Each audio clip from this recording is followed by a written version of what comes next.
ভারী বৃষ্টি ও ভারত থেকে আসা পাহাড়ি ঢলে স্মরণকালের ভয়াবহ বন্যার কবলে ফেনী, নোয়াখালী, কুমিল্লা, খাগড়াছড়ি সহ দেশের ৮টি জেলা। মুহুরী, কহুয়া ও সিলোনিয়া নদীর বন্যা নিয়ন্ত্রণ বাঁধের ভাঙন স্থান দিয়ে প্রবল বেগে পানি ঢুকতে থাকায় একের পর এক ডুবে যাচ্ছে জনপদ। সম্পদ নয়, এখন প্রাণ বাঁচানোই মুখ্য বিষয়। পরিস্থিতির অবনতি হওয়ায় বিদ্যুৎ বিচ্ছিন্ন হয়ে পড়েছে লাখ লাখ মানুষ। সেই সঙ্গে সব ধরনের যোগাযোগও বিচ্ছিন্ন হয়ে পড়েছে। এতে চরম দুর্ভোগে বন্যা কবলিত এলাকার বাসিন্দারা। বন্যার পানিতে ভেসে গেছে পুকুরের মাছ, ফার্মের মুরগি, গরু ছাগল সহ গবাদি পশু। নষ্ট হয়ে গেছে ফসলের ক্ষেত। নেই বিশুদ্ধ খাবারের পানি। পানির উচ্চতা বেড়ে কোথাও কোথাও বাড়ির দ্বিতীয় তলা পর্যন্ত উঠে গেছে। বিগত ৪০ বছরেও এমন বন্যা কেউ দেখেনি। পানির মধ্যে অসহায় দৃষ্টিতে তাকিয়ে থাকা এক শিশুর ছবি কাঁদিয়েছে অনেককে। নিষ্পাপ শিশুর হৃদয়স্পর্শী চাহনি বুঝিয়েছে এমন আকস্মিক বন্যার কাছে কতটা অসহায় হয়ে পড়েছে লক্ষাধিক মানুষ। ড্রামের ভেতর নাতি নাতনিদের বসিয়ে নিরাপদ আশ্রয়ে নিতেও দেখা গেছে এলাকার বাসিন্দাদের।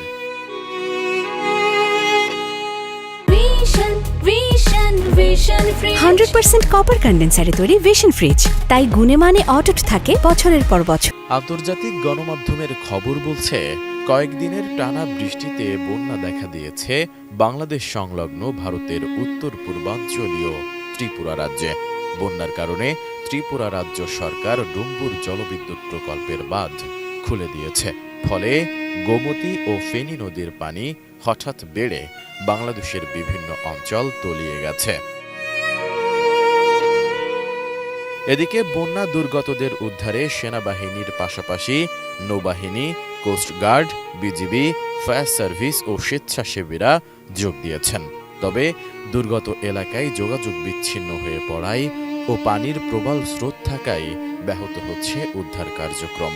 এরই মধ্যে ত্রাণ কাজের জন্য নগদ ১,৮৭,০০,০০০ টাকা, ১৫,৯০০ মেট্রিক টন চাল ও ১৫,০০০ প্যাকেট শুকনো খাবার বরাদ্দ দেওয়া হয়েছে।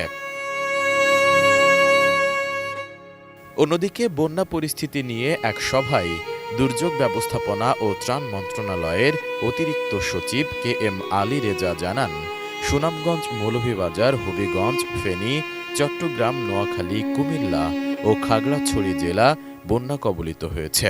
আবহাওয়া সংস্থাগুলোর তথ্য অনুযায়ী আগামী ৪৮ ঘণ্টায় দেশের উত্তর পূর্বাঞ্চলের উজানে মাঝারি থেকে ভারী বৃষ্টিপাতের পূর্বাভাস রয়েছে।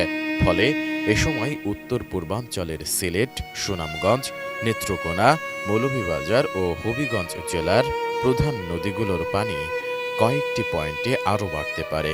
ফলে ওইসব এলাকার নিম্নাঞ্চল প্লাবিত হতে পারে। এমন পরিস্থিতিতে বন্যা দুর্গত এলাকাবাসীর জন্য জরুরি উদ্যোগ নেওয়া প্রয়োজন। SI রাজ, ATN নিউজ।